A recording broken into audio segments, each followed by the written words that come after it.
when you're rushing the way I'm rushing through life, I'm well aware of my lack of patience, my lack of tolerance and all of these things, but of course there are benefits to sitting down and listening. My God, of course there are, but I don't know whether would have had the energy then to go and do some of the things I've done. And don't forget, I did a lot of crackpot things that if I thought about it, like I still, whenever I meet Michael O'Kennedy, I say, Jesus, Michael, you and I should have been committed to a mental home. Like I went into his office when he was Minister for Foreign Affairs and said, Michael, I want an aeroplane from you to fly down to Phnom Penh.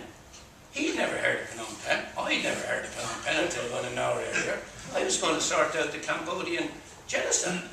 I couldn't fly a plane, and a day later I was dressed up as a pilot, sticking toilet paper into the hat because it didn't fit me, that I borrowed. I'd forged a business card making me a captain of a crew called Avair, and off I went. Hired a crew. And he gave me the plane. What happened when you got down We were there? both nuts. What happened when you got down there? Well, that's a scale Ella. We were nearly killed, and we would have been, but for the fact that Lord of Mercy, he died only a few months ago. Tim Phillips spoke French. My French was brutal. And the Vietnamese, I didn't even know, had just taken over from Pol Pot. They pushed them up into an area called Baton Bang, and they were in charge, and they just started to stick the bayonets in us, and I was trying to remember the words of the Act of Contrition.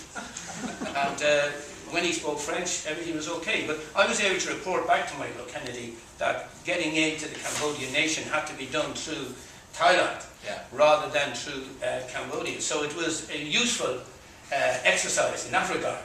But if Michael, myself and a few others had sat down and thought about the common sense side of going down to Phnom Penh, when the airport, like David Kennedy, to his credit, wouldn't give me a plane from Aer Lingus because he said, hey, we're not in contact, you can't just do this, John. Because I wasn't for listening, So I went and I hired one from Air Tourist. I don't know, they used to bring in the papers on a Saturday night. So sometimes it may be to your advantage not to listen too attentively.